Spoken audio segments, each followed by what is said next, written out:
The night had settled in, cloaking my house in an eerie stillness. I lay in bed, cocooned in blankets, the only sounds the occasional creaks of the old house settling in the cold. The chill outside seeped through the windows, making me grateful for the warmth within. Suddenly, a noise downstairs shattered the silence, a soft, deliberate footstep that echoed through the quiet halls. Panic gripped me as I strained to listen, hoping it was just my imagination. But another sound followed, the unmistakable creak of a door opening.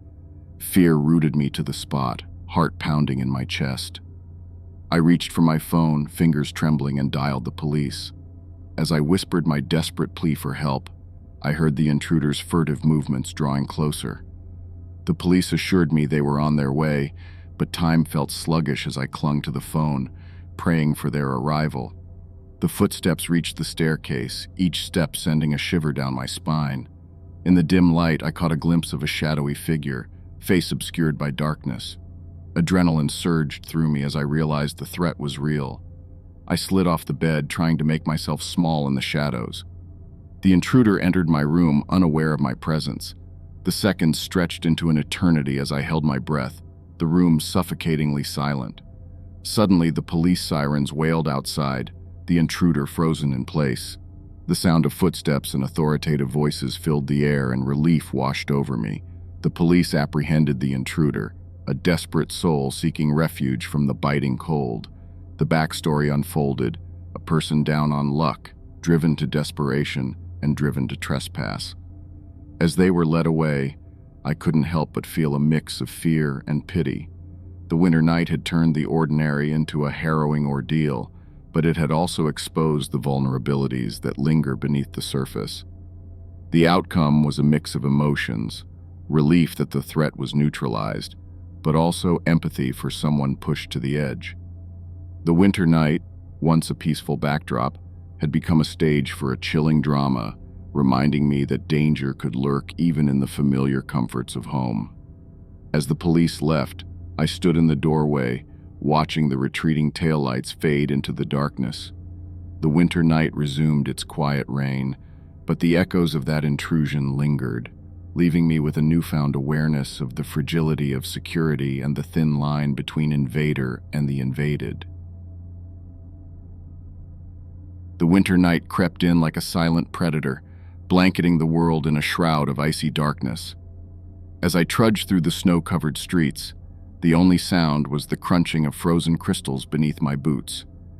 The bitter wind whispered through the skeletal branches of the trees, sending a chill down my spine. I pulled my scarf tighter, trying to shield myself from the relentless cold.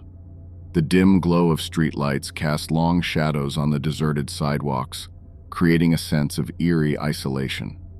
The houses, nestled under a thick layer of snow, seemed to hibernate, their windows reflecting the muted glow of the moon. I reached my destination, a small aging cottage at the edge of town. Its windows were frosted over, and the wind sighed through the gaps in the weathered wood. This place held memories of a family that once filled its rooms with warmth and laughter. But now, it stood as a silent witness to the passage of time.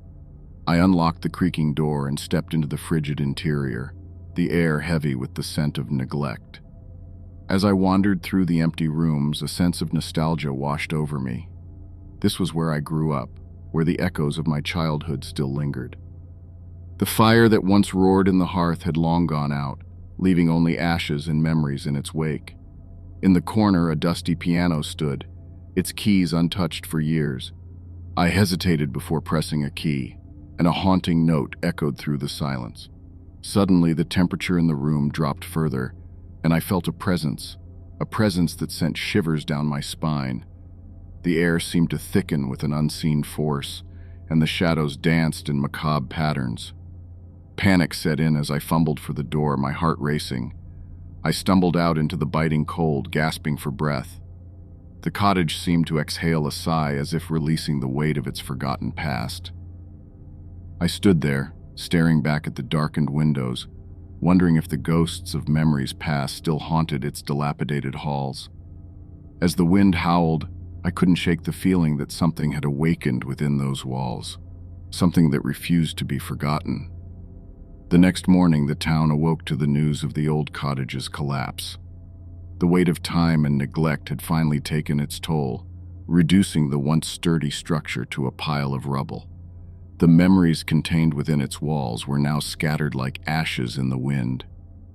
As the townsfolk gathered to survey the wreckage, I couldn't help but feel a sense of closure. The ghostly presence that haunted the winter night had been laid to rest along with the cottage. The past, with all its shadows and echoes, was now buried beneath the snow.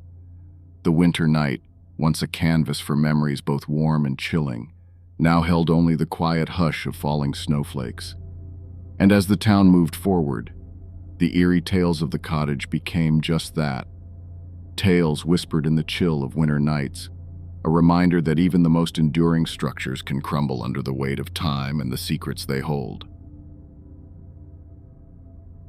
The cold winter night was crisp and unforgiving, the air biting through my layers as I trudged home from work.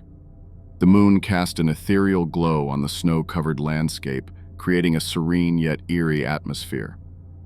As I rounded a bend, I caught a glimpse of movement in the shadows, a creature unlike anything I'd ever seen.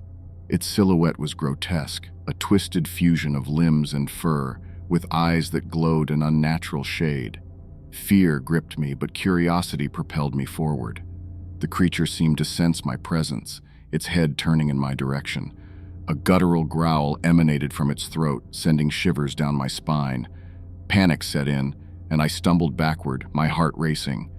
The creature, however, made no move to pursue. It stood there, an otherworldly specter, before fading into the winter night. As I reached home, I dismissed the encounter as a trick of the imagination, a play of shadows and exhaustion. Yet sleep eluded me that night, haunted by the memory of those glowing eyes. The next morning, whispers of a mysterious creature circulated through the town.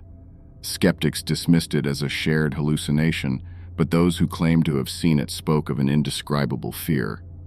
As days passed, more sightings were reported, each encounter leaving the witnesses in a state of dread. The local authorities dismissed it as mass hysteria, attributing the sightings to the harsh winter conditions playing tricks on people's minds. However, an unease settled over the town, a collective fear that lingered in the air. Unable to shake off the image of the creature, I decided to investigate. I delved into local lore and stumbled upon tales of an ancient forest spirit said to appear during the coldest nights. Legend spoke of its inscrutable nature, neither good nor evil. It was a guardian of the wilderness, an enigmatic force tied to the rhythm of the seasons. The more I learned, the more the pieces fell into place. The creature was a manifestation of the winter itself, a reminder that nature could be both beautiful and formidable. My journey led me to the outskirts of town, where the ancient forest stood in all its grandeur. The winter night embraced me as I ventured deeper, the air thick with an otherworldly energy. And then, I saw it again, the creature, standing among the towering trees. This time, instead of fear, I felt a profound connection. The creature regarded me with those luminous eyes, and an unspoken understanding passed between us. As I retreated, leaving the creature to its woodland domain, a sense of reverence settled within me. The winter night, once a source of dread, now held a sacred beauty, guarded by a creature that transcended the boundaries of the known. The town continued to buzz with speculation, but I carried the knowledge of the creature's existence like a secret, a testament to the mysteries that lurked in the heart of nature.